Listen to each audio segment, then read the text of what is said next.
The world did not end with a bang or a whimper. It ended with the absolute, agonizing absence of light.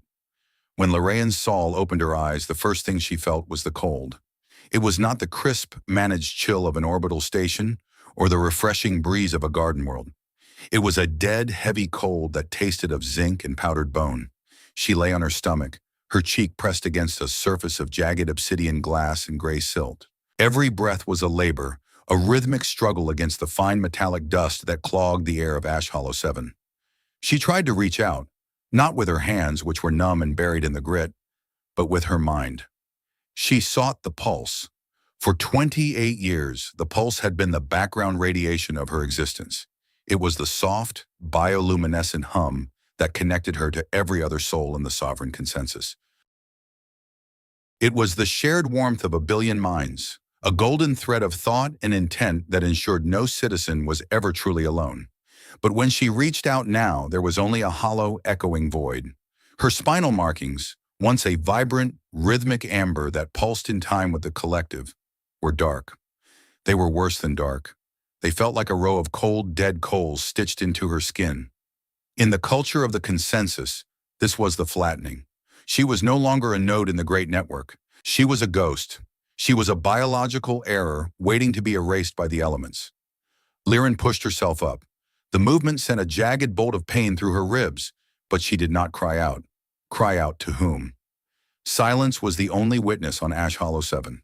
The sky above was a bruised purple, choked by the swirling rings of industrial debris that orbited this celestial graveyard. There were no stars here, only the occasional glint of falling scrap, burning up in the atmosphere like dying sparks. She checked her gear with the mechanical efficiency of a sync strategist. Her survival suit was a standard-issue exile garment, thin and fraying at the seams. In the thigh pocket, she found a single nutrient canister designed to last 3 days, if rationed with extreme discipline. There was no long-range comms unit. There was no navigational beacon. The consensus did not want their exiles found. They wanted them to dissipate into the landscape, to become part of the geological record of a dead moon. 30 meters to her left, the remains of her drop pod lay like a shattered eggshell. It had been designed to disintegrate upon impact, leaving the occupant with nothing but their own ingenuity and the clothes on their back. Lyraen limped toward the wreckage, her left boot dragging in the dust. She needed a tool. She needed a weapon. Most of all, she needed a reason to take the next step. As a strategist, she had been trained to calculate the odds of every engagement. On a board of 10,000 variables, she could find the path to victory with 95% certainty. She looked at her current situation. The terrain was hostile, the atmosphere was toxic, and her biological light was dead. The probability of survival beyond 72 hours was less than 2%. In the consensus, a 2% probability was considered a failure. A strategist would advise an immediate cessation of resources. They would tell her to lie down and let the dust cover her. But as Lyraen looked at the bruised sky, a flicker of something unfamiliar stirred in the hollow space behind her ribs. It was not the pulse. It was not the collective wisdom of the Senate. It was a small, sharp, and intensely private spark of defiance. She found a jagged shard of reinforced carbon fiber among the pod's remains. It was nearly 40 centimeters long, heavy and sharp enough to act as a primitive blade. She gripped it, her knuckles white against the gray silt. Her hands were shaking, not from fear, but from the sheer physical exhaustion of being an individual for the first time in her life. On the second day, the hunger began to gnaw at her focus. The nutrient canister was half empty, and the chemical-tasting water she filtered from a nearby mineral seep did little to settle her stomach. She had found a shallow cave beneath a shelf of rusted iron ore. It was a grim shelter, but it blocked the biting wind that howled across the plains every evening. She sat in the darkness, watching the faint blue bioluminescence of her own skin struggle to ignite. Occasionally, a single spark would travel up her spine, a ghost of the pulse trying to find a signal in the dark. It would flicker for a second, a beautiful, lonely light, and then vanish. Each time it died, the silence felt heavier. On the third day, the bone stalkers arrived. They were scavengers of the wastes, multi-legged horrors with carapaces made of fused scrap and eyes that glowed with a sickly, artificial green light. They had smelled the salt of her sweat and the heat of her blood. There were 4 of them, circling the mouth of her cave with the patient hunger of things that had never known a full meal. Lyraen stood in the shadows, her carbon fiber blade raised. She did not have the pulse to coordinate her movements. She did not have the tactical overlay of a battle carrier to highlight the enemy's weak points. She had only her eyes, her ears, and the frantic thumping of her own heart. The first stalker lunged. It was fast, a blur of clicking joints and rusted claws. Lyraen stepped to the side, the movement fluid and desperate. She drove the blade into the soft joint behind the creature's head. A spray of black, oily fluid coated her arm. The other 3 screeched, a sound like grinding metal, and closed in. She fought with a ferocity that surprised her. She took a shallow gash across her shoulder, the pain hot and sharp, but she did not stop. She killed 2 more before the last one retreated into the gloom, leaving a trail of dark fluid in the dust. Lyraen collapsed against the cave wall, her breath coming in ragged, shallow gasps. She was bleeding, she was starving, and she was utterly alone. But as she watched the sun rise, a pale, sickly disk struggling to pierce the smog, she realized something profound. The consensus had erased her name. They had flattened her light. They had declared her non-existent. Yet the blood dripping from her shoulder was real. The ache in her lungs was real. The dirt under her fingernails was real. If she was a ghost, she was a ghost with teeth. She began to crawl toward the cave entrance, determined to find a way to signal the stars. Not because she thought anyone was listening, but because she refused to be a silent error in a perfect system. She would be a loud, messy, and undeniable fact. The memory of the high spire was a contrast of golden glass that felt like a fever dream compared to the gray reality of Ash Hollow 7. In the consensus, everything was designed for harmony. The architecture of the capital, Nexara, flowed in concentric circles, reflecting the perfect unity of the pulse. Lyraen stood in the center of the judgment crucible, her spine glowing with a steady, obedient amber. She was surrounded by the high strategists and the archconsuls, their collective presence a massive, suffocating weight on her mind. Through the pulse, she could feel their disappointment. It was a cold, cloying sensation, like being submerged in freezing oil. Strategist Sahl, the voice of the collective, began, his words echoing both in the air and directly in her mind. You were tasked with the biological mapping of the Viridian Reach. You were ordered to identify the genetic impurities for extraction and purification. Why has the order not been executed? Lyraen kept her gaze fixed on the holographic map of the Viridian Reach. It was a lush, green world, home to over 300,000 souls.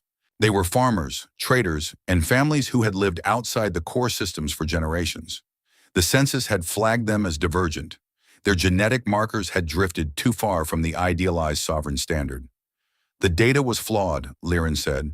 Her voice was steady, though she could feel the ripples of shock traveling through the assembly. We are a species of logic.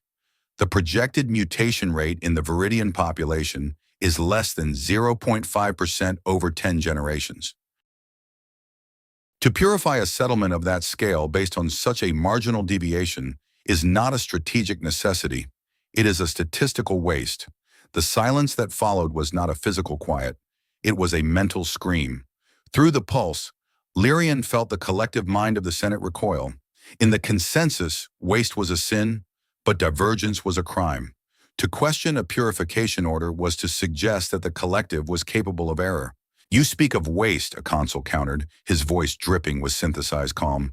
But what of the waste of our purity? What of the risk that this dissonance will spread like a plague through the network? You are a strategist, Lyraen.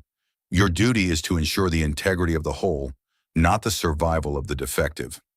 I am a strategist, Lyraen repeated, and my duty is to the truth of the numbers. The numbers do not support the slaughter of 300,000 people. If we ignore the data in favor of ideology, we are no longer a civilization of logic. We are merely a mob with a signal. The connection in the room snapped. It was as if a physical cord had been cut. The high strategist rose, his bioluminescence turning a sharp, jagged red. You have chosen dissonance, he declared. You have prioritized the individual over the collective. You have seen yourself as a solitary voice in a choir of billions. Therefore you shall have what you desire. You shall be a solitary voice. The memory shifted, blurring into the cold sensation of the flattening. They had used a neurostatic blade to sever the primary nodes along her spine. She remembered the sensation of a billion voices suddenly going silent. It was like falling off a cliff into an infinite, lightless ocean. She had tried to scream, but the air had been sucked out of her lungs as they loaded her into the pod. Back on Ash Hollow 7, Lyraen shook the memory away. The pain in her shoulder was throbbing now, a rhythmic reminder that she was still alive. She had been on the planet for 6 days. Her nutrient canister was gone. Her water filter was clogged with silt. She was sitting on a ridge of broken obsidian, looking at the piece of wreckage she had spent the last 2 days modifying. It was a communication relay from an old freighter, half buried in the sand. Most of the internal components were fried by the atmospheric radiation, but the signal plate was still intact. She had used her carbon fiber blade to scrape away the corrosion and had wired it to a dying power cell she had scavenged from her own pod. She wasn't trying to send a message. She didn't have the power for that. Instead, she was trying to create a pattern, a rhythmic pulse of radio noise that didn't match the chaotic interference of the planet's storms, a heartbeat in the static. She toggled the switch. A tiny green light on the relay flickered weakly. Pulse. 1, 2, 3. Silence. Pulse. 1, 2, 3. Silence. She aimed the plate at the zenith, where the debris rings were thinnest. It was a desperate, irrational act. No ship would be looking for a signal from this graveyard. No one in the consensus would care, but she did it anyway. On the 7th night, the sky changed. Lyraen was lying in her cave, her strength failing. The infection from the Bonestalker's scratch had turned her blood a dark, feverish purple. Her markings were completely dead now, just gray scars on her back. She closed her eyes, ready for the silence to finally take her. Then a sound. It was not the grinding of metal or the howl of the wind. It was a deep, guttural roar that vibrated in the very marrow of her bones. It was the sound of an atmospheric drive fighting against gravity. Lyraen dragged herself to the mouth of the cave. She saw a streak of fire tearing through the purple clouds. It wasn't the elegant, needle-like shape of a consensus interceptor. It was a blocky, ugly thing, covered in mismatched armor plates and glowing with the orange light of a hard re-entry. It looked like a falling fortress, a piece of industrial scrap that had learned how to fly. The ship hit the plane 2 kilometers away, the impact shaking the ground like an earthquake. Dust billowed up in a massive cloud, obscuring the landing site. Lyraen watched, her heart hammering against her ribs. A ramp hissed open. A figure emerged, silhouetted against the harsh floodlights of the ship. It was smaller than a Praetori, broader in the shoulders, and moved with a heavy, deliberate gait. It wore a suit of battered gray plating and a helmet with a wide amber visor. The figure stopped, scanning the horizon with a handheld sensor. Then it began to move toward her ridge. Lyraen tried to stand, but her legs gave out. She slumped against the cave entrance, the carbon fiber blades slipping from her numb fingers. She watched the stranger approach. He walked like a man who had spent his whole life fighting for every meter of ground. He reached the cave and knelt beside her. He didn't speak.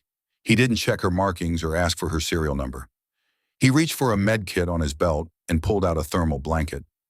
Lyraen looked at his visor, seeing her own haggard, gray reflection in the amber glass. "Why?" she whispered, her voice a dry rasp. The stranger paused, his gloved hand resting on her shoulder.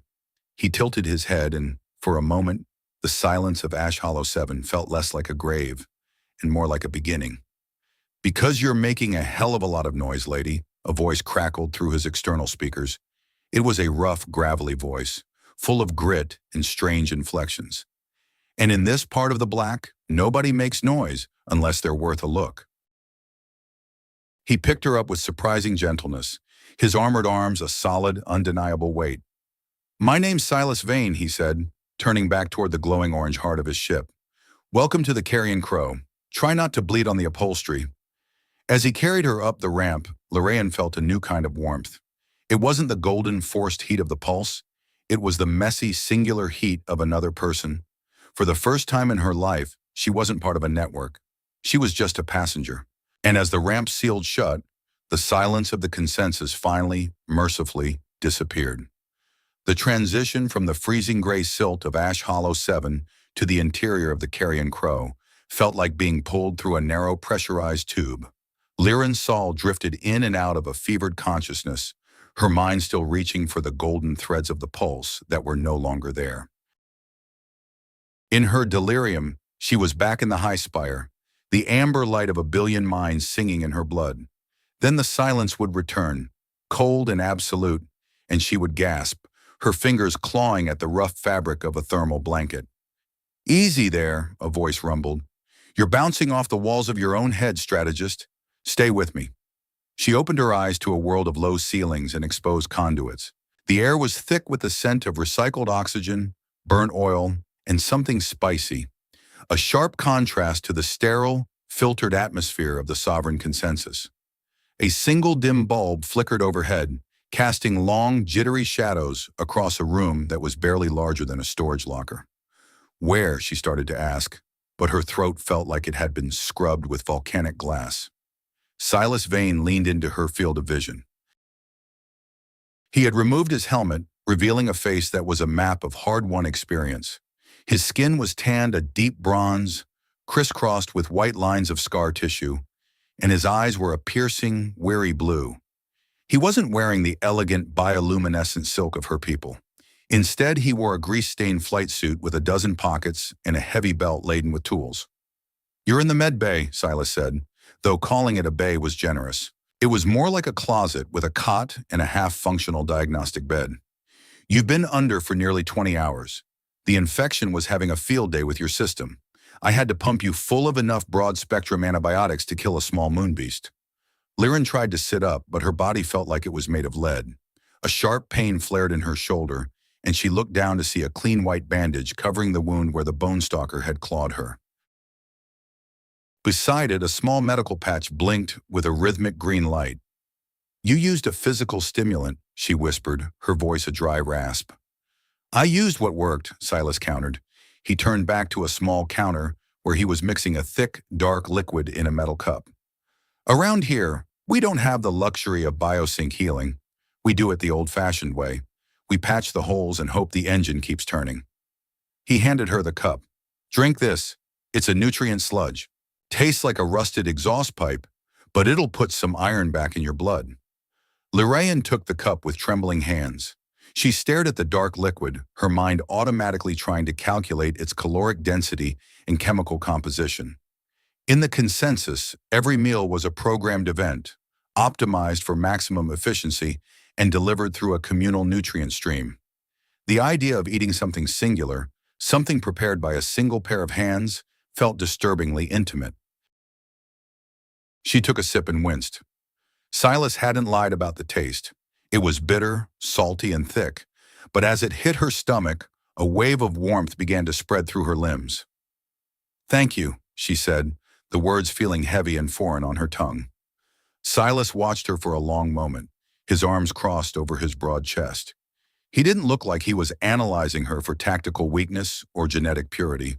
He just looked like he was assessing a piece of salvage that had turned out to be more complicated than expected. "The signal you sent," he said. "It was clever. Irregular pulses. Hard to track if you're looking for standard comms, but impossible to ignore if you're scanning for anomalies." "What was the plan? Hoping for a passing freighter?" "I was a strategist," Lyraen replied, leaning her head back against the cold metal wall. "I calculated that a non-standard noise was my only probability of rescue. I did not expect a scrapper." Silas let out a short, bark-like laugh. "Well, life's a bit of a gamble, isn't it? Most people out here are looking for easy credits. I just happened to be close enough to hear the noise. And honestly, you look like hammered slag when I found you. Another hour or two and you would have been part of the landscape." He stood up and began to pack away the medical supplies. Lyraen watched his movements, noting the economy of effort. He was efficient, but it was a different kind of efficiency than she was used to. It wasn't the synchronized perfection of a collective. It was the practiced survival of an individual. "Why did you stay?" she asked. "In this sector, the cost of a rescue mission often exceeds the value of the recovered assets. Strategic logic suggests you should have salvaged the pod and left the occupant. Silas stopped, his hand resting on a roll of gauze. He looked at her, and for the first time she saw a flicker of something sharp and angry in his blue eyes. "Is that how they talk where you come from?" Silas asked, his voice dropping to a low growl. "Everything's a ledger? Asset values and recovery costs?" "It is the way of the consensus," Lyraen said. "We prioritize the integrity of the whole." "Well, you're not in the consensus anymore, lady," Silas said, leaning closer. "Out here, we don't follow the ledger. I saw someone who wasn't ready to quit. I saw someone making a hell of a noise in a place that's supposed to be silent. That was enough for me. Around here, we don't just walk past someone who's still breathing. It's bad luck, and frankly, it's a crap way to live." He turned toward the door, his heavy boots clanging on the metal floor. "Rest up. The Crow's a bit of a bucket, but she's sturdy. My ship's AI, Echo, will keep an eye on your vitals. Don't try to get up yet unless you want to find out what the floor tastes like." "Wait," Lyraen called out as he reached the door. "My markings, they're dark." Silas paused, his hand on the doorframe. He didn't look back. "Yeah, I saw. The flattening, right? I've heard stories. They say it's like being a ghost while you're still wearing skin." "It is silence," she whispered. Silas finally turned, his expression softening just a fraction. "Maybe," he said, "but sometimes you have to get quiet before you can hear anything worth listening to. Get some sleep, Lyraen. We've got a long haul ahead of us." The door hissed shut, leaving her alone with the hum of the ship. Lyraen closed her eyes and tried to find the pulse one last time, a reflexive habit she couldn't quite break. But instead of the amber light of a billion minds, she heard only the steady, rhythmic thrum of the Carrion Crow's engines. It was a singular heartbeat, a mechanical pulse that didn't ask for her obedience. She lay there in the dim light, a strategist with no army and a ghost with no haunt. And for the first time in her life, she didn't try to calculate the odds. She just breathed, and for now, that had to be enough. By the third day aboard the Carrion Crow, Lyraen Sahl's physical strength had returned enough for her to leave the medbay. Her shoulder was still stiff, and her ribs protested every time she took a deep breath, but the fever had broken. The silence in her mind, however, remained as heavy as a lead shroud. She moved through the narrow corridors of the ship with the caution of a predator in unfamiliar territory. The Carrion Crow was a labyrinth of utility. Every centimeter of space was utilized, every bulkhead lined with drawers, lockers, or bundles of cable. It was a ship that had been built, broken, and rebuilt 100 times over. It had no aesthetic beyond survival. She found Silas in the primary engineering deck, a cavernous room at the rear of the ship that smelled of ozone and heavy lubricant. In the center of the room sat the void anchor, the ship's most vital piece of technology. It was a massive, rotating sphere of dark chrome, suspended in a cradle of magnetic coils. It hummed with a low-frequency vibration that Lyraen could feel in her teeth. "You shouldn't be out of bed," Silas said without looking up from a terminal he was tinkering with.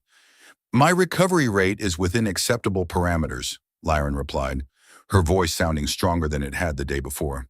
"And I find that prolonged inactivity leads to mental degradation." Silas grunted, tapping a few keys on the console. "Well, if you're going to be a duster and wander around, you might as well make yourself useful. Hand me that 12mm spanner on the bench behind you." Lyraen blinked. Hand him a tool? In the consensus, a strategist would never perform manual labor. They were the architects of thought, the directors of action. But she looked at the bench and saw the heavy, blackened tool Silas was referring to. She picked it up and held it out to him. Silas took it, his grease-stained fingers brushing against hers. He didn't seem to notice the contact, but Lyraen felt a strange jolt. It wasn't the bioelectric spark of the pulse. It was just the simple physical heat of another person. "What is this device?" she asked, gesturing to the rotating sphere. "I have studied the engine profiles of over 4,000 ship classes, but I do not recognize this configuration." "It's a custom-built gravity well," Silas said, tightening a bolt on the cradle. "We call it a void anchor. Most scrappers use standard harpoons or tractor beams to pull in junk, but those are slow and they break under tension. The anchor generates a localized gravitational shear.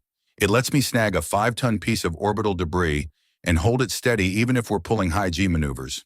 He wiped his forehead with the back of his hand, leaving a smear of black grease across his brow. It's the only reason this old girl is still flying, he continued. Without the anchor, we're just another target for the pirates or the consensus patrols. It's my heart and my shield. It is inefficient, Lyraen observed, her strategist's mind automatically identifying the flaws. The energy consumption required to maintain a localized gravity field of that magnitude must be immense. You are sacrificing nearly 40% of your reactor output just to hold on to scrap metal.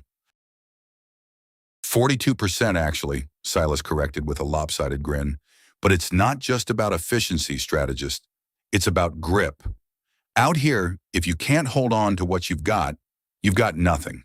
He hopped down from the platform and gestured for her to follow him to a small table in the corner of the room. On it sat 2 metal trays of what looked like reconstituted protein blocks and a flask of water. Lunch, he said. Sit down before you fall down. They sat in silence for a few minutes. The only sound the rhythmic humming of the void anchor and the distant clatter of the ship's life support systems. Lyraen ate the protein block slowly. It was bland, but it provided the necessary fuel for her recovering cells. Tell me something, Silas said, breaking the quiet. Why did you do it? Lyraen looked up, her spoon halfway to her mouth. Do what? Fill the objection, Silas said. You were a high strategist. You had the light, the rank, the whole damn world at your feet. You knew what would happen if you pushed back against the Senate. They don't just demote people in the consensus. They erase them. So why risk everything for a bunch of dirt farmers on a border world? Lyraen set her spoon down. Her eyes went distant, tracing the lines of the conduits on the ceiling. The data was incorrect, she said softly. Silas snorted. That's it? A math error? You threw away your entire life because the numbers didn't add up? It was not just a math error, she said, her voice growing sharper. It was a failure of the fundamental logic upon which our civilization is built. We claim to be the pinnacle of harmony and reason, but if we destroy a population of 300,000 based on a 0.5% genetic deviation, we are not following reason, we are following fear. She looked at Silas, her amberless eyes intense. In the consensus, the individual does not matter. Only the whole matters, but a whole that is built on a lie is structurally unsound. I could not ignore the flaw. To do so would have been to participate in the collapse of my own integrity. I am a strategist. I cannot lead a campaign that is based on a false premise. Silas leaned back in his chair, studying her with a look of begrudging respect. You're a real piece of work, Lyraen. Most people would have just closed their eyes and kept their light on. It takes a special kind of stubbornness to choose the dark because the light is lying to you. I did not choose the dark, she corrected. I chose the truth. The dark was merely the consequence. Welcome to the club, Silas said, raising his water flask in a mock toast. Most of us out here are living with the consequences of one choice or another. I was a pilot for the Union once, 20 years ago. Had a shiny uniform and a medal on my chest. What happened? Lyraen asked. Silas's expression clouded, and he looked away toward the void anchor. I was told to drop a payload on a civilian transport that had been hijacked by rebels. My commanders said it was a necessary sacrifice to stop the insurrection from spreading. They said the lives of the 50 people on that transport were a fair price for the stability of the sector. He took a long drink from the flask. I couldn't do it. I looked at the sensor feed, and I didn't see a strategic objective. I saw a mother holding her kid. I saw an old man trying to hide under a seat. I ignored the order and used my ship to shield the transport until they could make the jump to warp. And the consequences? Silas rubbed his shoulder, where a faded Union tattoo was barely visible beneath his sleeve. Court-martial. Dishonorable discharge. They stripped my rank and my pension. Spent 5 years in a penal colony before I managed to scrap enough credits to buy this bucket and head for the rim. He looked back at her, his eyes hard. They told me the same thing they told you, that I was a failure, that I was a waste of resources. But every time I look at the void anchor, I remember that I chose to hold on to something that mattered. I'm a scrapper now, Lyraen. I pick up the things that the empires throw away. And sometimes the things they throw away are the most valuable parts of the whole damn galaxy. Lyraen felt a strange tightness in her chest. It wasn't the pain of her broken ribs. It was a resonance, a frequency of thought that she had never encountered within the pulse. Silas Vane was a man of broken parts and lost causes, yet he possessed a solidity that the consensus lacked. He was anchored not by a network, but by his own choices. A sudden alarm blared through the engineering deck, a harsh, two-tone wail that set Lyraen's nerves on edge. Commander Vane, a calm, synthetic voice spoke from the overhead speakers. This was Echo, the ship's AI. I am detecting an anomalous energy signature on our rear quadrant. Distance, 50,000 kilometers and closing fast. Silas was on his feet in an instant, his relaxed demeanor vanishing. Classification, Echo? The signature matches a sovereign consensus interceptor, Mark 7. It is running a high-output pursuit profile. They have locked onto our ion trail. Lyraen felt the blood drain from her face. They weren't supposed to follow her. The flattened were meant to be forgotten, not hunted. Malachor, she whispered. Silas looked at her, his jaw set. Who's Malachor? The High Inquisitor, she said, her hands beginning to shake. He was the one who oversaw my flattening. He is obsessed with purity. If he knows I survived, he will not stop until the error is corrected. He doesn't just want me dead, Silas. He wants the Carrion Crow destroyed to ensure the infection doesn't spread. Silas didn't hesitate. He grabbed his tool belt and headed for the ladder leading to the cockpit. Well then, he's in for a surprise, Silas growled. This bucket doesn't like being told she's an error. Echo, divert all non-essential power to the engines. We're going to need every bit of kick we've got. He paused at the bottom of the ladder and looked at Lyraen. Get to the co-pilot's seat, strategist. If you're as good with numbers as you say you are, I'm going to need you to calculate a way out of this mess. We've got a consensus squid on our 6, and I'm not planning on letting him catch us. Lyraen nodded, her mind already beginning to map the local sector. The fear was there, sharp and cold. But beneath it, the spark of defiance she had found on Ash Hollow 7 began to roar into a flame. She wasn't a node in a network anymore. She was a strategist on a scrapper ship, and she had a choice to make. I will provide the coordinates, she said, her voice firm, but you will have to fly like a madman. Silas grinned, a fierce, reckless expression that made him look 10 years younger. Lady, that's the only way I know how to fly. Now move! As they scrambled toward the cockpit, the Carrion Crow groaned, its engines straining as it began to accelerate into the dark. The void was no longer a grave. It was a battlefield. And for the first time, Lyraen Sahl realized that being alone didn't mean being defenseless. It just meant that the only light you had to follow was the one you carried inside yourself. The silence was no longer a void. It had become a weight. For Lyraen Sahl, the 3 days since the escape through the Veil of Sighs had been a masterclass in sensory overload. Without the pulse to filter her perceptions, every creak of the Carrion Crow's hull, every flicker of the emergency lights, and the constant rhythmic thrum of the void anchor felt like a physical assault. In the consensus, the collective mind smoothed out the rough edges of reality. Here reality was jagged, oily, and smelled of recycled sweat. She sat at the small galley table, staring at a bowl of gray, lukewarm porridge. Across from her, Silas Vane was elbow-deep in the guts of a dismantled sensor array. He was muttering to himself, a low stream of technical jargon punctuated by the kind of colorful language Lyraen was beginning to realize was a staple of human communication. Damn thing's fried to a crisp, Silas grumbled, wiping a smudge of conductive grease onto his thigh.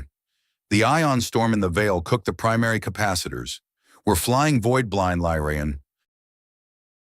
If a consensus patrol blips on the long range now, we won't know it until their lances are carving us into slag. Lyraen looked up, her mind instinctively running the numbers. The probability of a patrol intercepting us within this sector is low, provided we maintain a low emission profile. However, if the Inquisitor utilized a wideband gravitational sweep before we entered the nebula, he may have narrowed our trajectory to within 3 parsecs. Silas stopped his work and looked at her, a half-smile tugging at his scarred face. You and your probabilities. You talk like a computer with a headache, you know that? I am a strategist, she replied stiffly. Information is the only currency that does not devalue in a crisis? Maybe. But out here, luck's the only coin that actually buys you a ticket home. He tossed a blackened component onto the table. It clattered against her bowl. We need to hit the Ouroboros cluster. It's a junk field about 12 hours out at sublight. There's a trading post there. The Maw. It's a hellhole, but they've got the parts we need to get the sensors back online. The Ouroboros cluster is a known haunt for smugglers and deserters, Lyraen noted. It is strategically unsound to enter a high crime zone while our defensive systems are at 42% capacity. It's either that or we drift until the air scrubbers give up the ghost, Silas countered. He stood up, stretching his back until it popped with a sound like a small explosion. Look, I get it. You're used to having a billion voices telling you exactly what the safe play is. But on this ship, the only voice that matters is mine. And I say we're heading for the Maw. We're low on fuel, low on air, and I'm pretty sure the coffee's about to run out. That last one's a great alpha emergency in my book. Lyraen frowned. Coffee is a non-essential stimulant. Silas let out a bark of laughter. Tell that to a man who's been awake for 36 hours straight. You consensus types really missed out on the important stuff. He walked over to the galley's small sink and began scrubbing the grease from his hands. Lyraen watched him, her gaze lingering on the faded Union tattoo on his arm. She felt a strange, uncomfortable tightness in her chest. Not the sharp pain of her healing ribs, but something more elusive. Silas, she said, her voice dropping a fraction in pitch. Why are you doing this? Truly. He didn't turn around. Doing what? Washing my hands. My mom told me hygiene was a virtue. You are risking a summary execution by the sovereign consensus to protect a woman you found in a hole. You have no contract. You have no strategic objective. By every law of logic I have ever studied, you should have turned me in at the first neutral station for a bounty. Silas turned off the water and dried his hands on a rag that was more gray than white. He turned to face her, his blue eyes unreadable. You keep looking for a ledger, Lyraen. You're trying to find the hidden cost, the secret transaction. You think I'm waiting for the right price to sell you down the river. It would be the rational choice, she whispered. Well, maybe I'm not a rational man, Silas said, stepping closer. The air between them suddenly felt charged, a localized gravity well of its own. I told you before. I saw someone who didn't want to die. I saw a ghost who was still fighting. Where I come from, you don't trade people for credits. Not unless you've already sold your soul, and I'm pretty sure mine's still tucked away somewhere, even if it's a bit bruised. He leaned against the bulkhead, his expression softening. In the Union we had a saying, the line holds because the man next to you holds it. It didn't matter if he was your brother or a guy you met 10 minutes ago in a trench. You stayed because he stayed. It's not a calculation, Lyraen. It's a choice. It's the only thing that makes us more than just meat and wires. Lyraen looked down at her hands. The faint blue markings on her skin were still dark, a silent testament to her exile. I do not understand how to make that choice. Without the pulse, I do not know where I end and the next person begins. I am unsynced. Then learn to listen to the quiet, Silas said gently. You've spent your whole life in a choir. Now you've got to learn how to sing solo. It's terrifying, yeah, but it's the only way you'll ever know what your own voice actually sounds like. He clapped her on the shoulder, a heavy, grounding weight. Now get some rest. We'll be at the Maw by 2300 hours. I'm going to need you on the tactical station then. If the scrap rats there see a consensus refugee, they might get twitchy. I need those strategist eyes of yours focused on the exits. As Silas climbed the ladder to the cockpit, Lyraen remained at the table. She picked up the blackened sensor component he had tossed. It was cold, jagged, and useless. But as she held it, she realized she was no longer searching for the pulse. She was listening to the sound of the ship, the hum of the engines, and the fading echo of Silas's boots on the metal deck. She was solo, and for the first time, the thought didn't make her want to scream. The Ouroboros cluster appeared on the view screen 10 hours later. It was a chaotic dance of frozen metal, shattered hulls, and glowing nebular gas. Thousands of years of space travel had turned this sector into a cosmic landfill. Giant ribs of ancient dreadnoughts floated alongside the discarded fuel tanks of a dozen different civilizations. In the center of the debris field sat the maw. It was a station built into the hollowed-out remains of a planetary core, a jagged spherical fortress bristling with docking arms and neon signs that flickered with a desperate, sickly light. "Keep the shields on a tight cycle, Echo," Silas commanded as he threaded the Carrion Crow through a gap between two derelict freighters. "I don't want any of these scav rats getting a lock on our signatures." "Acknowledge, Commander," the AI replied. "I am detecting 3 armed cutters holding position near the primary docking bay. They are flying the colors of the Syndicate." "Great," Silas muttered. "The local mob. Just what we needed. Lyraen, you seeing this?" Lyraen sat in the co-pilot's seat, her fingers flying across the tactical interface. "I have highlighted their primary weapon systems. They are using antiquated railguns, but their sheer volume of fire could overwhelm our forward plating. I suggest a low-velocity approach using the shadow of that orbital refinery to mask our thermal output." "Good thinking," Silas said, adjusting the thrusters. "Let's keep it quiet. We're just here for a sensor array and some fuel. No heroics, no trouble." But as they drew closer to the station, Lyraen saw something that made her blood run cold.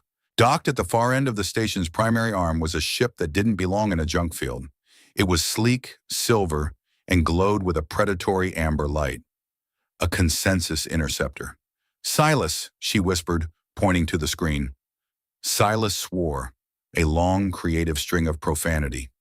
"Malachor, how the hell did he beat us here?"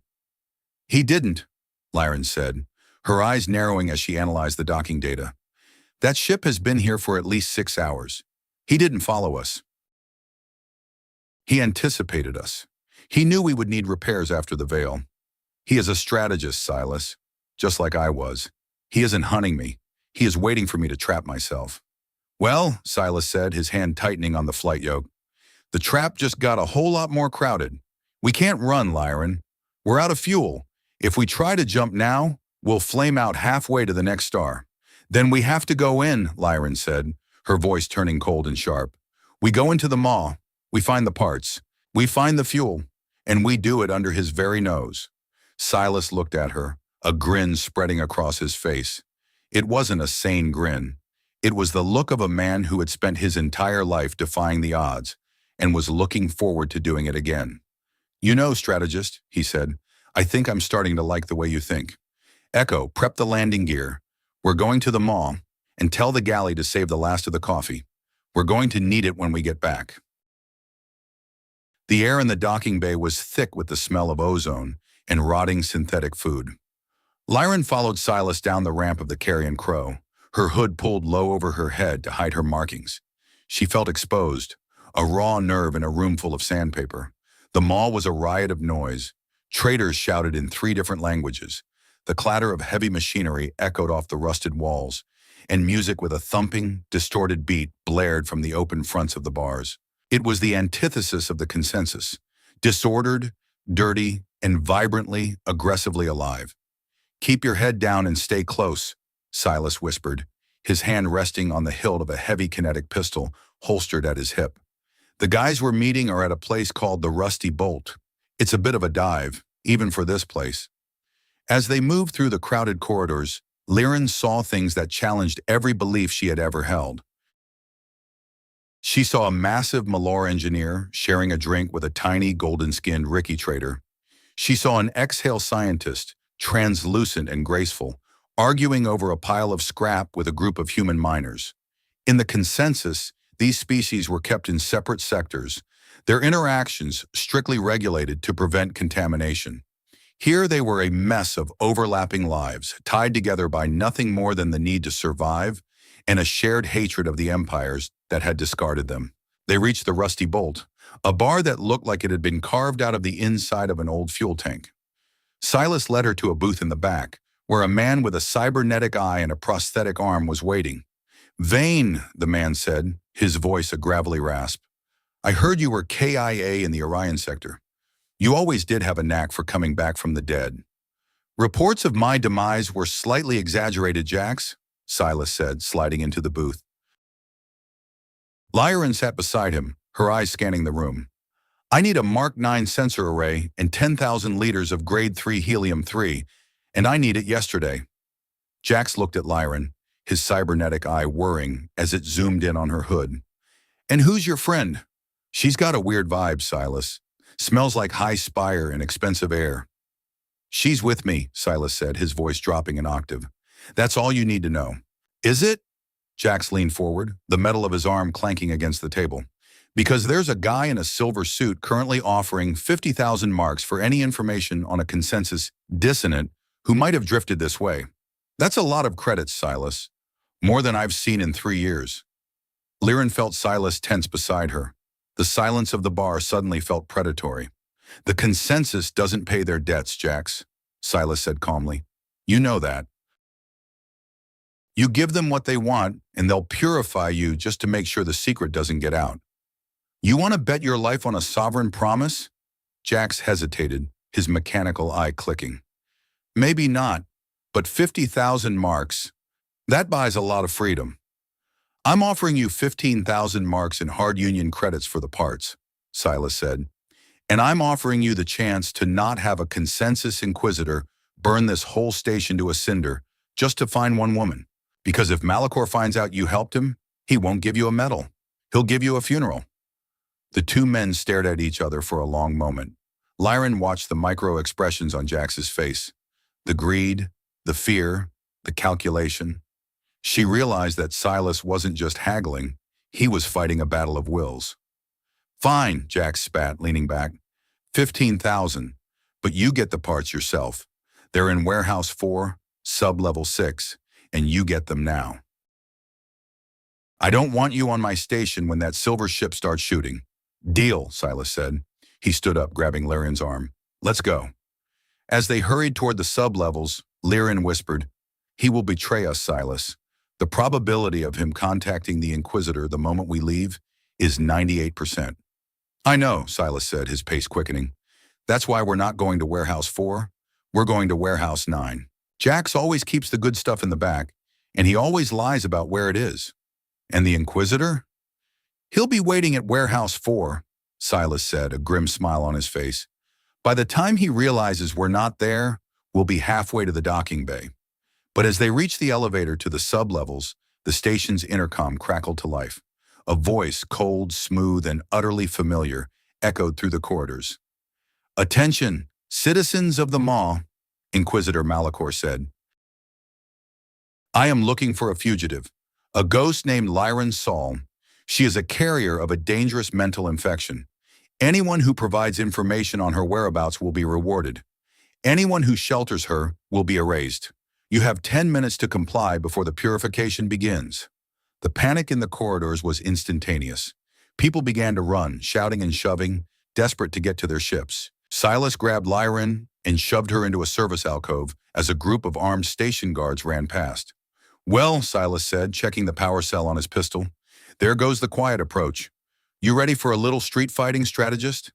Lyraen looked at him, her heart thumping against her ribs. She was terrified, unsynced, and hunted. But as she looked into Silas's steady blue eyes, she realized that she wasn't alone. She was part of something, a mess, a struggle, a choice. I am ready, she said, her voice firm. Good, Silas said, pulling her out of the alcove. Then let's show these squids what happens when you try to mess with the crow. Warehouse 9 was a cathedral of discarded technology. Towering shelves of rusted metal rose into the darkness, filled with the guts of 1,000 ships. The air was cold and smelled of ancient dust and stagnant oil. It was a place where history came to die, and for Lyraen, it felt strangely like home. There, she said, pointing to a large wooden crate marked with the seal of a defunct trading guild. The Mark 9 sensor array. The serial numbers matched the requirements Silas listed. Silas hurried over, his heavy boots echoing on the metal floor. Nice eye, Lyraen. Now help me get this thing on the hover dolly. We don't have much time before Malachor's goons realize they're guarding an empty warehouse. Together, they heaved the heavy crate onto a small, flickering hover platform.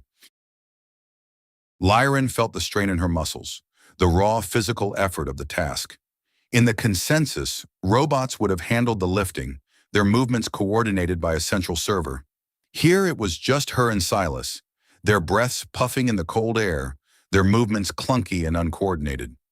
"You're doing great," Silas panted, wiping sweat from his brow despite the chill. "Just a few more meters." They were halfway to the service elevator when a shadow moved in the darkness above them. A beam of white light cut through the gloom, illuminating the dust motes in the air. "Strategist Sahl," a voice spoke from the rafters. It was a voice of pure, chilling authority. Lyraen froze. She looked up and saw a figure standing on a catwalk 3 stories above them. He was dressed in the sleek, black combat armor of the Inquisitors. His helmet retracted to reveal a face of pale, aristocratic perfection. Inquisitor Malachor. "I must admit," Malachor said, his voice echoing through the warehouse, "I did not expect you to survive the flattening. To see you here, scrounging in the dirt with a human, it is a fascinating study in degradation." Silas stepped in front of Lyraen, his kinetic pistol raised. "Get lost, squid. This isn't your playground." Malachor didn't even look at him. His gaze remained fixed on Lyraen. "Do you hear the silence, Lyraen? Does it gnaw at you? Does it make you realize how small and insignificant you are without the pulse?" "The silence is loud, Malachor," Lyraen said, her voice surprisingly steady. "But it is honest. It is better than the lies you whisper into the minds of the billion." Malachor sighed, a sound of genuine disappointment. "The infection has spread deeper than I thought. You truly believe that this individual existence is a virtue. You would trade the harmony of a galaxy for the chaotic whim of a single human." "He is not just a human," Lyraen said, stepping out from behind Silas. "He is my friend. He is the man who chose to save me when you chose to erase me. And that choice has more value than your entire consensus." Malachor's expression hardened. "Sentimentality, the final symptom of dissonance. Very well. If you will not be purified, you will be destroyed. And your little scrapper friend will serve as a warning to all those who think they can defy the sovereign will." He raised a hand, and 4 more armored figures dropped from the shadows, their energy lances humming with a deadly light. "Move!" Silas shouted, shoving Lyraen toward the hover dolly. The warehouse erupted into a chaos of light and sound. Silas fired his kinetic pistol, the heavy slugs thumping into the crates and sending showers of sparks flying. The Inquisitors moved with the terrifying, synchronized grace of the pulse, their energy lances carving arcs of white fire through the air. "Echo, I need a distraction," Silas yelled into his comms. "Acknowledge, Commander," the AI replied. "Initiating overload of the warehouse power grid. Please cover your eyes." A second later, every light in the warehouse exploded in a blinding flash of blue energy. The sudden darkness was absolute, save for the flickering orange glow of a dozen small fires. "This way," Silas whispered, grabbing Lyraen's hand. They ran through the maze of shelves, the sounds of the Inquisitor's boots echoing behind them. Lyraen felt the panic rising in her chest, the old strategist's instinct to find a safe path, a logical retreat. But there was no logic here. There was only the darkness, the smell of smoke, and the heat of Silas's hand in hers. "We can't make it to the elevator," Lyraen gasped as they reached a dead end. "They have blocked the primary exits." "Then we go through the walls," Silas said. He pointed to a large rusted vent near the floor. "It leads to the station's atmospheric processors. It'll be tight, but it'll get us back to the docking bay." "And the parts?" Lyraen asked, looking at the crate on the hover dolly. "We cannot leave them. Without the sensors, we will never make it past the blockade." Silas looked at the crate, then at the shadows closing in on them. He swore under his breath. "You go," he said, shoving her toward the vent. "I'll hold them off. I'll bring the parts." "No!" Lyraen shouted, grabbing his arm. "That is not a strategic option. You will be killed. The probability of you surviving a confrontation with 4 Inquisitors is less than 5%. "Then I guess I'll have to be that 5%, Silas said, his voice hard. "Now get in the vent, Lyraen." "That's an order." "I am not in your military," she screamed back. "I am not a tool. I am a person, and I choose to stay." Silas froze, his blue eyes wide with surprise. For a moment, the sounds of the battle faded away. "You chose me?" he whispered. "Yes," she said, her voice trembling. "I chose you, not because it is logical, not because it is efficient, but because you are my family, and we do not leave family behind." A roar of white light erupted from the end of the aisle as an energy lance tore through a shelf of old engines. Malachor was coming. "Together," Silas said, his voice steady. We moved the dolly together. On three. One, Lyraen counted. Two. Three. They shoved the hover dolly with everything they had, the platform skidding across the oily floor. They burst through a pile of discarded crates and found themselves in a narrow service corridor. The docking bay is 500 meters that way, Lyraen shouted, pointing toward a glowing red exit sign. They ran, the heavy dolly rattling between them. They could hear Malakor's voice behind them, calm and relentless, directing his men with the precision of a surgeon. Target the human, Malakor commanded. The ghost will return to us once her anchor is gone. An energy bolt whizzed past Silas's head, scorching the wall beside him. He didn't flinch. He just kept running, his breath coming in ragged gasps. They reached the docking bay just as the emergency blast doors began to close. The Carrion Crow sat on the pad, its engines already glowing with a warm orange light. Echo had seen them coming. Get inside, Silas shouted, shoving the dolly onto the ship's ramp. Lyraen scrambled up the ramp, her heart pounding. She turned back to see Silas standing at the bottom, his pistol raised. Malakor and his men had reached the bay, their silver armor reflecting the harsh floodlights. Go, Lyraen, Silas yelled. Close the ramp. Not without you, she screamed. She reached for the ship's external controls and activated the void anchor. Silas, get back, she warned. The dark sphere in engineering spun up to a terrifying speed. A wave of gravitational energy erupted from the ship, not directed outward this time, but focused on the docking bay floor. The metal plates beneath the Inquisitors buckled and groaned. The sheer weight of the gravitational pull slammed them to the ground, their elegant armor cracking under the pressure. Malakor struggled to rise, his face contorted with rage, but the anchor held him fast. Silas took the opportunity and lunged for the ramp. He scrambled inside just as the blast doors slammed shut. Echo, punch it! Silas roared as he hit the deck. The Carrion Crow lifted off the pad with a bone-jarring jolt. The ship tore through the docking bay doors and erupted into the chaos of the Ouroboros cluster. Lyraen collapsed onto the floor beside Silas, her body shaking with exhaustion and relief. They were safe. For now. You used the anchor, Silas panted, looking at her with a mix of awe and terror. That was brilliant and completely insane. It was a calculated risk, Lyraen said, her voice shaky but proud. The probability of success was 48%. Oh, 48%? Silas laughed, a raw, joyful sound. I'll take those odds any day, strategist. He reached out and took her hand. His fingers were rough, grease-stained, and warm. You chose me, he said again, his voice soft. I did, she whispered, and I would do it again. As the ship accelerated away from the maw, Lyraen looked at the view screen. The station was a small, flickering light in the darkness, surrounded by the wreckage of 1,000 lost causes. She looked at her own hands, at the dark markings on her skin. She was still a ghost. She was still unsynced. She was still hunted by an empire that didn't believe she existed. But as she sat there in the dim light of the Carrion Crow, holding the hand of a man who had become her brother by choice, she realized that she was no longer alone. She had found a new frequency, a new pulse. It wasn't the harmony of a billion voices. It was the messy, beautiful, and utterly terrifying song of two people who had decided that they were enough. 20,000 marks for the fuel, Silas muttered, looking at the sensor display. Jax is going to kill me when he finds out I didn't pay him. We will find a way to settle the debt, Lyraen said. Strategically speaking, we have a significant amount of salvageable material in the cargo bay. Yeah, Silas said, leaning his head back against the bulkhead. We'll find a way. We always do. The ship hummed, the stars burned, and in the deep, silent vastness of the void, a new family began its long journey home. The shadow of Oryx Prime, a bloated gas giant of swirling ochre and sickly green, swallowed the Carrion Crow whole.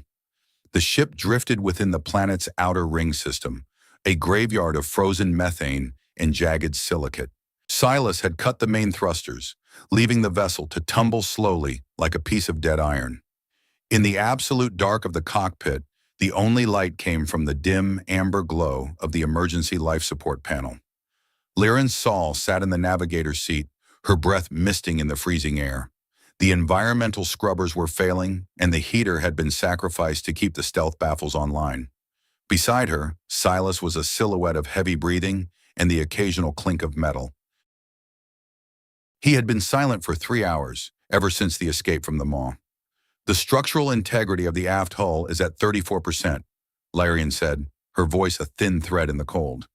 "The void anchor is misaligned. If we attempt a high-G burn, the gravitational shear will rip the Crow in half." Silas didn't answer. He was hunched over his flight console, his head resting on his arms. "Silas?" He shifted, a low groan escaping his lips. "I'm on it, strategist. Just give me a minute to find my legs. My shoulder's singing a pretty nasty tune." Lyraen leaned over, her dead markings itching under her thermal suit, a phantom sensation that always flared when she felt fear. She reached out and touched his arm. He flinched, his flight suit soaked with something dark and sticky. The energy bolt from the Inquisitor hadn't just scorched his armor. It had bypassed the kinetic dampeners and bitten deep into his collarbone. "You are losing blood," she said, her tactical mind instantly mapping the severity of the trauma. "Strategic priority dictates immediate medical intervention. Why did you not inform me?" Silas let out a jagged laugh that turned into a cough. "Was a bit busy keeping us from getting vaped, wasn't I? Besides, I've had worse. Once took a rail slug to the thigh on a job near the Orion Belt. Walked 3 kilometers on it just to reach the extraction bird." "That is not a point of pride," Lyraen snapped, her fingers already working the buckles of his harness. "It is a biological inefficiency. Move to the med bay, now." She helped him out of the seat, her height making the cramped cockpit feel even smaller. Silas was heavy, a solid mass of muscle and stubbornness, but he leaned on her as they shuffled down the ladder. In the dim light of the corridor, Lyraen saw his face, pale, sweat-beaded, and older than she had first thought. The medbay was a freezing closet of rusted cabinets. Lyraen pushed Silas onto the cot and began to cut away his flight suit. Beneath the layers of grease-stained fabric, his body was a tapestry of violence. Scars from energy burns, jagged white lines from shrapnel, and the deep, angry purple of internal bruising. "You are a collection of accidents," she whispered, her hands trembling as she applied a pressurized antiseptic foam to the new wound on his shoulder. "I'm a scrapper, Lyraen," Silas rasped, his eyes closed. "We don't get pretty endings. We just get patched up until the parts don't fit anymore." As she worked, she needed more supplies. She moved to the storage locker at the foot of the cot, pulling out a drawer of surgical staples. As she reached into the back of the cabinet, her fingers brushed against a cold, hard object that didn't feel like a medical kit. It was a heavy encrypted data slate hidden behind a false panel. The instinct of a strategist, the need to know every variable, took over. She pulled the slate out. "What's that?" Silas asked, his voice suddenly sharp. Lyraen didn't answer. She swiped the screen. The encryption was a standard Union military protocol, one she had broken 1,000 times during her years in the Sovereign Intelligence Wing. Within seconds, the files opened. It was a ledger, but not a ledger of scrap or fuel. It was a list of names. Kalen Thorne, erased. Bounty, 10,000 marks. Location, Delta 6. Status, recovered. Mina Vorn, dissonant. Bounty, 15,000 marks. Location, Sector 9. Status, recovered. The list went on for pages. Dozens of names, all of them followed by the word recovered. These were people like her. People the consensus had flattened and thrown away, and Silas Vane had been the one to pick them up, not to save them, but to sell them back to the empires that wanted them dead. Lyraen felt a coldness in her gut that had nothing to do with the failing heaters. She looked at the man on the cot, the man who had pulled her from a grave on Ash Hollow 7, the man she had called her family. "You were a recovery agent," she said, her voice flat, devoid of the amber resonance she once carried. "You didn't find me by accident. You were hunting for a payday." Silas opened his eyes. The pain was still there, but it was joined by a profound, soul-deep exhaustion. He didn't try to hide the slate. He didn't try to lie. "I was," he said quietly. 6 years ago, I was the best dog the Union had on the rim. If a squid or a Union deserter went dark, they sent me to bring him back. It paid for the Crow. It paid for the life I thought I wanted." "How many?" Lyraen asked, her hand tightening on the slate. How many people did you hand over to the Inquisitors? 42, Silas said. He remembered the number without hesitation. 42 people who trusted me because I looked like a guy who gave a damn. I walked them right into the shackles for a handful of marks. Lyraen stepped back, the data slate clattering to the floor. The silence in her mind suddenly felt like a physical assault. The pulse was gone, but the loneliness that rushed in to fill its place was far worse. She had built a new logic, a new frequency of trust, and it had been based on a lie. Strategic assessment, she whispered, her eyes burning. Subject Silas Vane is a predatory actor, utilizing empathy as a tactical tool.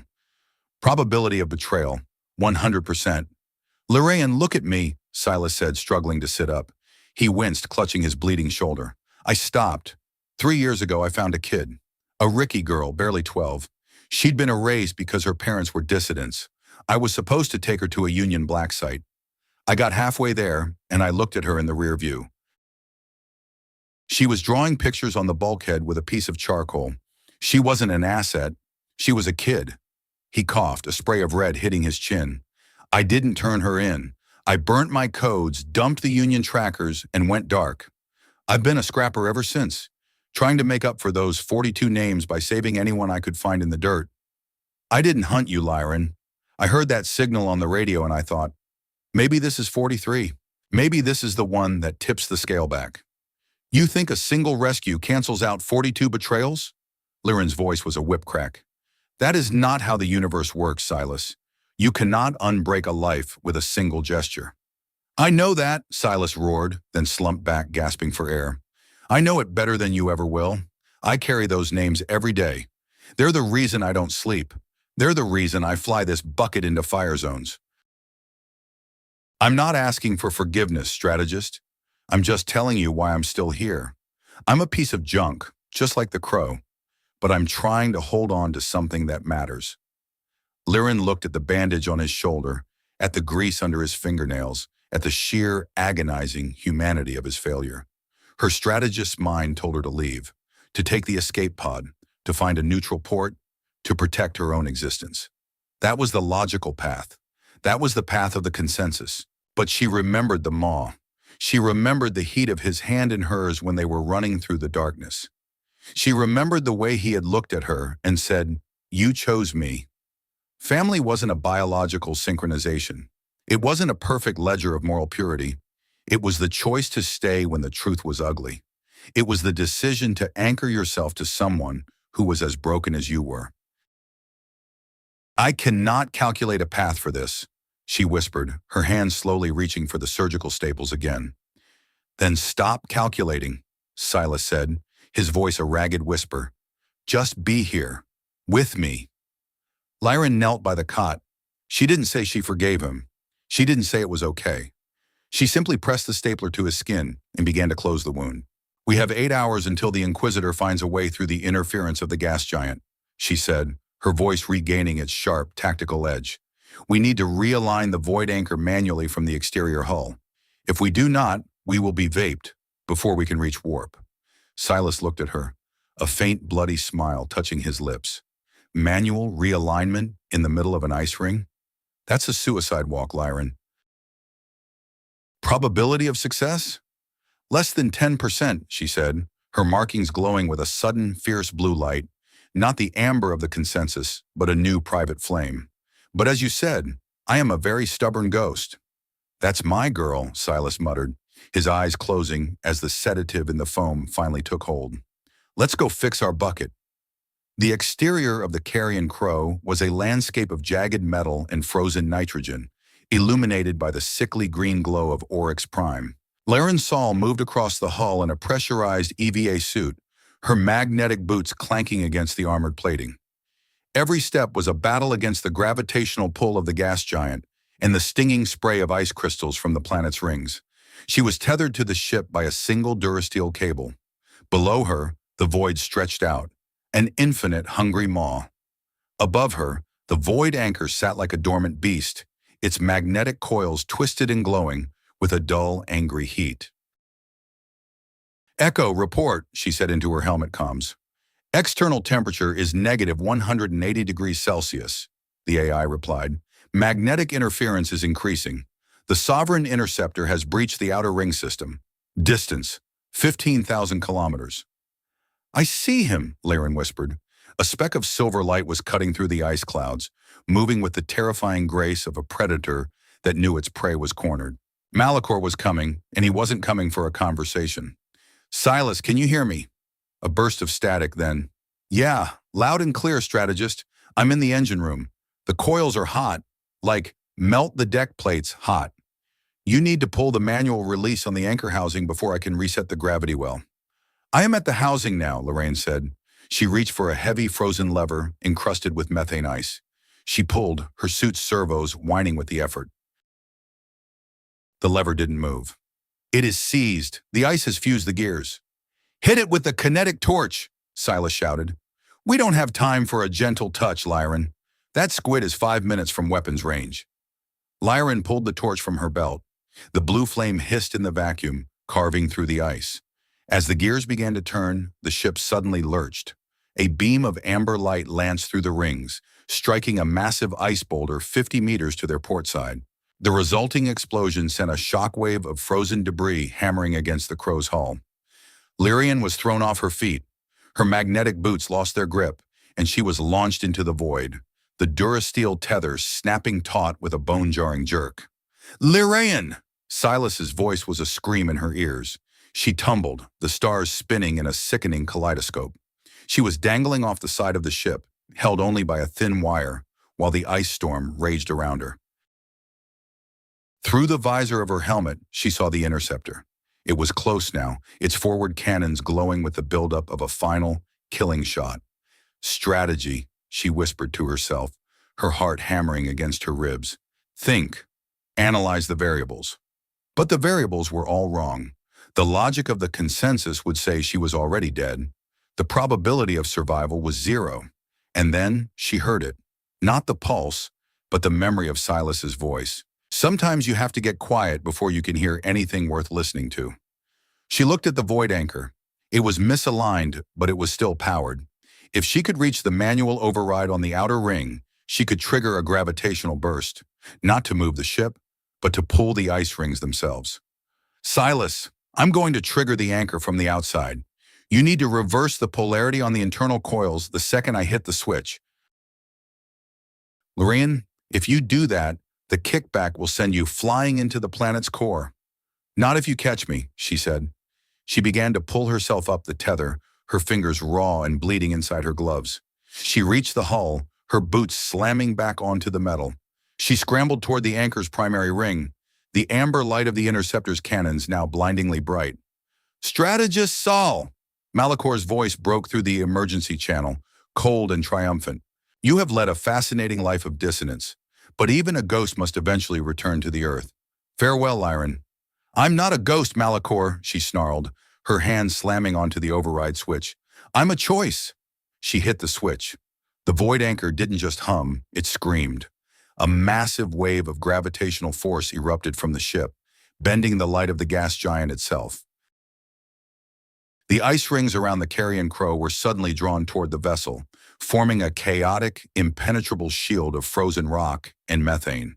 The interceptor's beam struck the ice shield, the energy dissipating in a spectacular explosion of steam and shattered crystal. But Lyraen's plan wasn't finished. Now, Silas, reverse it! Inside the ship, Silas slammed the emergency override. The void anchor's polarity flipped in a microsecond. The gravitational pull became a violent, outward push.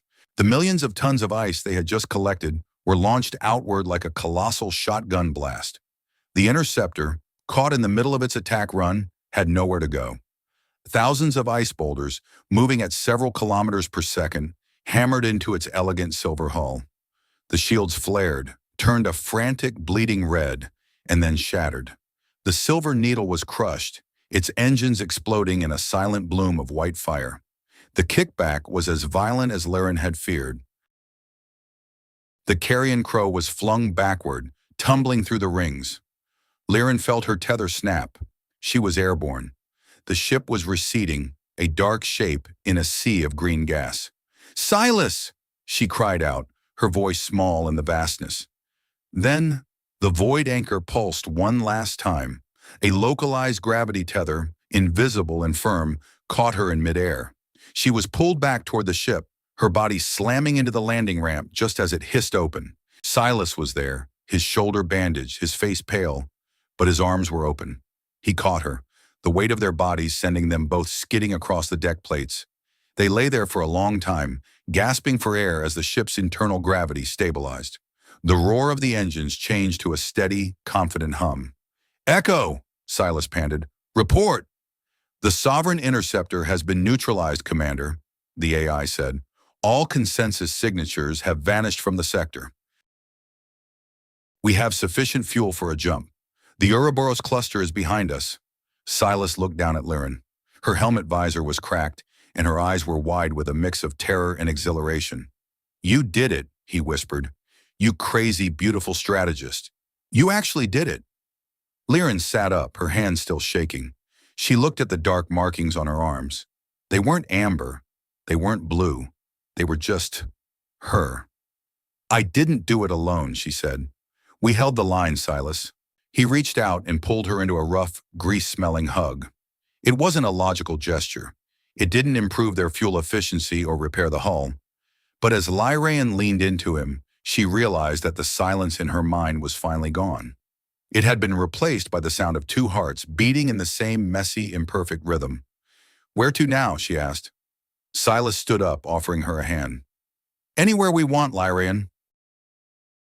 The galaxy's a big place, and I hear there's a lot of noise out there that needs a closer look."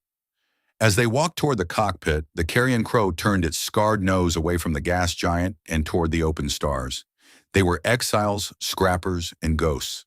They were a family of choice, anchored by their failures and bound by their defiance. And in the great dark vastness of the void, they were the brightest thing for 1,000 light years. "Hey, Lyraen," Silas said as he settled into the pilot's seat. "Yes? I think I've got some coffee left in the emergency stash. Want a cup?" Lyraen smiled, a real, genuine expression that reached her eyes.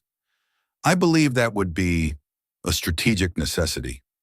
The ship jumped, leaving only a trail of stardust and the echo of a laugh in the cold, silent dark.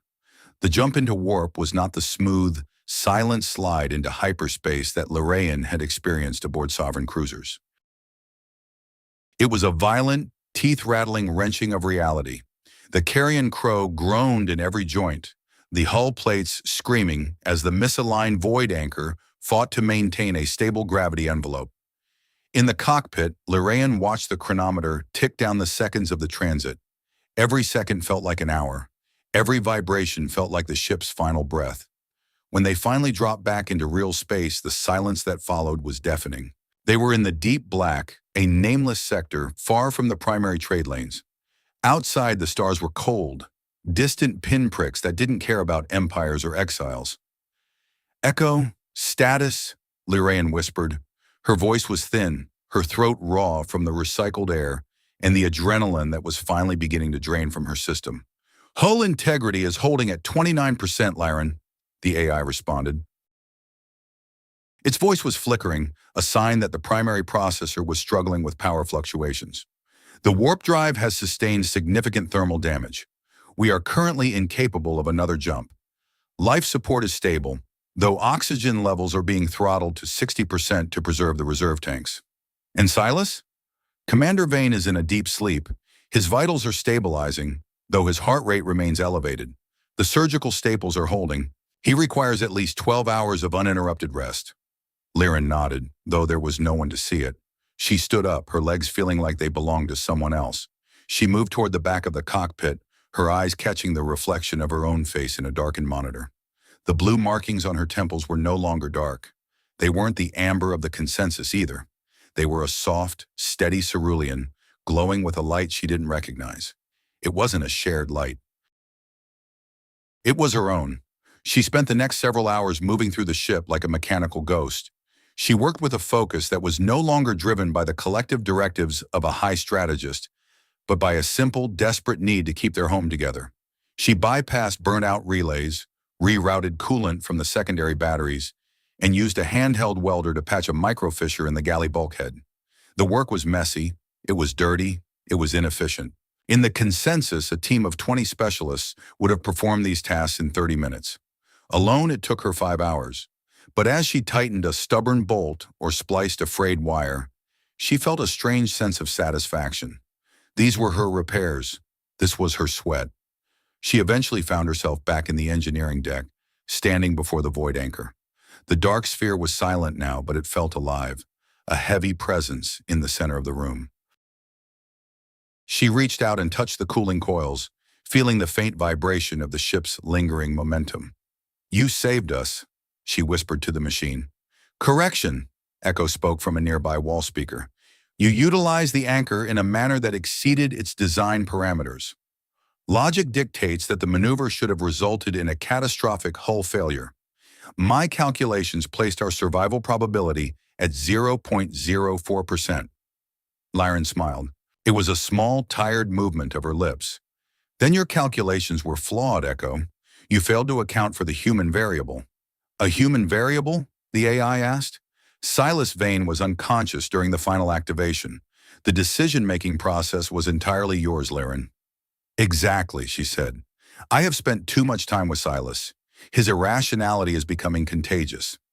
"Is that why you didn't leave him?" Echo asked. The AI's voice held a strange quality, something almost like curiosity.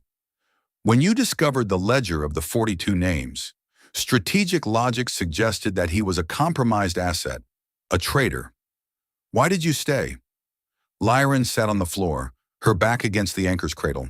She looked at her hands covered in grease and dried antiseptic foam. "In the consensus, we are taught that a person is the sum of their utility," she said. "If a part is broken, it is discarded. If a note is dissonant, it is flattened. Silas Vane is a very broken part, Echo. He has done things that would make a consul's blood turn to ice, but he is also the only person who ever looked at me and saw something more than a tool." She paused, the hum of the ship filling the silence. "He chose to save me when I was nothing. And when the time came, I chose to save him not because he was a good asset, but because he is mine. We are anchored to each other, Echo. Not by a network, but by the weight of what we've been through. I think that's what a family is. It's the people you choose to stay for, even when you know exactly how broken they are." "An intriguing hypothesis," Echo replied. "I shall add it to my behavioral databases. Though I must note, Lyraen, that your presence has also altered my own programming. I find that I am no longer merely monitoring the ship's systems. I am concerned for your well-being." Lyraen let out a soft laugh. "Welcome to the club, Echo. It's a messy place to be." By the time the ship reached the outskirts of Haven 9, Silas was awake. He was pale and moved with a heavy limp, his arms supported by a sling he had fashioned from a torn flight tunic. But he was upright. He found Lyraen in the cockpit, her eyes fixed on the distant station. Haven 9 was a beautiful, chaotic sprawl of bioluminescent habitats and docking rings, built into the side of a massive comet. It was a free zone, a place where the laws of the consensus and the Union held no sway.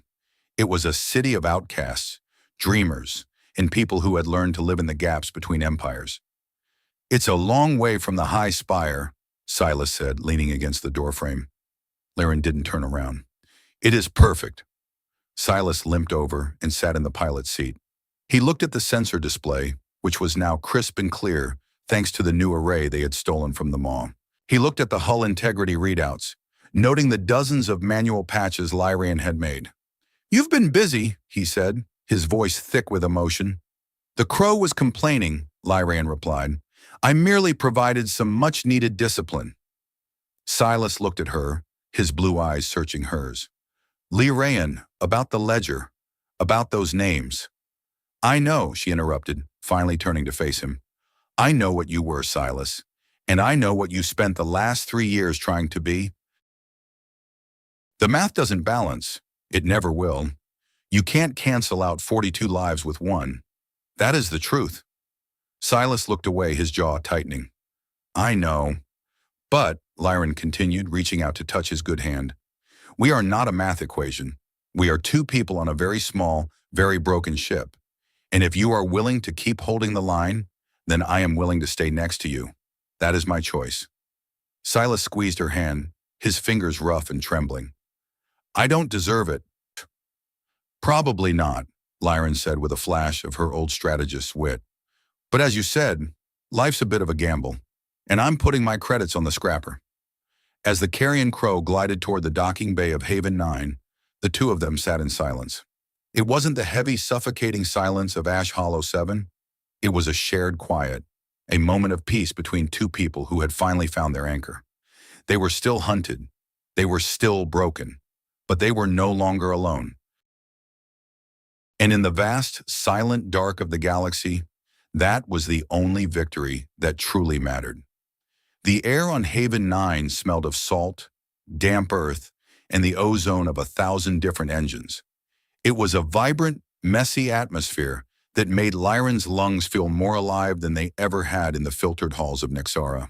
They had been on the station for 3 weeks, long enough for Silas's shoulder to heal into a thick, jagged scar, and for the Carrion Crow to be fully refitted with parts that weren't held together by prayers and welding wire. Lyraen stood on the observation deck, looking out through the massive transparent shield at the comet's tail as it swept through space. She was wearing a new suit of rugged practical gear, a deep charcoal jacket with high tensile reinforcement and boots designed for the long walks of a station dweller. On her shoulder, she wore a small, hand-stitched patch, a silver crow with a blue line running through its wing. "Ship's ready," a voice said behind her. She didn't need to turn to know it was Silas. His gait was steady now, the limp almost gone. He stood beside her, his hands tucked into his pockets, looking out at the stars. "The new warp core is humming like a dream," he said. "Echo says the navigation sensors are so sharp we could spot a speck of dust on a moon from 5 parsecs away. We're cleared for departure at 0900 hours. "Where are we going?" Lyraen asked. Silas shrugged. "There's a distress call coming from the Rimward territories. Some mining colony got hit by a solar flare, and their life support is failing. The big empires are too busy arguing over border rights to send help. I figure the Crow might have a few tricks to show 'em." Lyraen looked at him. "A rescue mission, with no payout." "Well," Silas grinned, his blue eyes sparkling with that familiar, reckless light. "I'm a scrapper. I pick up what people throw away, and right now those miners are looking a lot like salvage to me." Lyraen felt a warm glow in her chest. Her markings, now a permanent, gentle blue, pulsed in a rhythmic cadence. "A strategic assessment would suggest that we should prioritize gathering more fuel credits before attempting a long-range mercy mission," she said. "Yeah, well, we've already established that your strategist brain is broken," Silas teased. "So are you coming? Or are you going to stay here and find a nice, safe job at the station's logistics office?" Lyraen didn't hesitate. She stepped away from the window and headed for the ramp of the ship. "I believe I have a contract to fulfill, Commander Vane, and my presence is required to ensure you don't accidentally fly us into a star while you're busy being a hero." As they walked down the docking arm, Lyraen stopped at the security terminal. She pulled out a small encrypted ID card, the new identity Silas had helped her forge through his contacts on the station. She swiped the card. The screen blinked green. "Welcome, Navigator Lyraen Sahl Vane," the automated voice spoke. Lyraen stared at the name on the screen. It wasn't a name given to her by the consensus. It wasn't a designation in a database. It was a name she had built, a name that carried her past and her future in a single hyphenated breath. She reached the top of the ramp and looked back at the station one last time. She saw the multi-species crowds, the children playing between the cargo crates, the laughter and the arguments of 1,000 different lives, all existing in the same chaotic space. It was beautiful. She turned and stepped into the Carrion Crow. Silas was already in the pilot's seat, running the pre-flight checks. Echo was chattering about fuel-to-mass ratios, and the smell of coffee, real expensive coffee from the station's markets, filled the air. Lyraen sat in the navigator's chair and buckled her harness. She placed her hands on the console, her fingers feeling the familiar vibration of the ship's engines. She calculated the escape velocity of the comet, her mind moving with a precision that was no longer cold. She was no longer a ghost searching for a haunt. She was a navigator, a sister, and a survivor. "Echo, initiate departure sequence," she commanded. "Acknowledge, Navigator Sahl Vane. The path is clear. Engaging thrusters in 3, 2, 1. The Carrion Crow lifted off the pad, its scarred hull gleaming in the light of the comet's tail. It turned its nose toward the deep black, its engines glowing with a fierce, defiant orange. It was a small ship in a very large galaxy, but it moved with a purpose that no empire could ever hope to understand. I spent 28 years of my life as a single note in a perfect golden symphony. I believed that to be alone was to be dead, and that to be different was to be a flaw. I lived by the numbers, thinking that every soul had a price and every choice had a probability. But then the light went out, and I was thrown into the gray silence of a world that didn't want me. In that darkness, I didn't find a network. I found a man with grease on his hands and 42 names on his soul. I found a ship that was more rust than metal, and an AI that learned how to worry. I found that family isn't something you are born into with a pulse. It's something you build with your own hands, one broken piece at a time. It's the choice to stay when the fire gets hot. It's the decision to be an anchor for someone else when the whole galaxy is trying to pull you apart. I look at my hands now, and I don't see the tools of a strategist. I see the hands of a woman who chose to live. I see the scars of a navigator who found her own way through the dark. We are still exiles in Silas and I. We are still running from the ghosts of who we were. But every time the crow jumps into the void, I realize that we aren't running away from anything. We are running toward each other. And for a ghost who was once erased, that is the most real thing I have ever known. I have spent so long analyzing the universe through the lens of logic and utility, only to realize that the most important things, trust, forgiveness, and the simple act of staying, cannot be calculated. I wonder, in your own life, have you ever found yourself following a path simply because it was the one laid out for you? Have you ever had the courage to stop, to get quiet, and to choose a new anchor, even if it meant losing everything you thought you were? Silas smiled at me as the stars began to blur into the long, beautiful streaks of warp speed. And for the first time, I didn't calculate the odds of our return. I just held on. The Carrion Crow vanished into the light, a single stubborn spark in the infinite dark, heading exactly where it chose to go.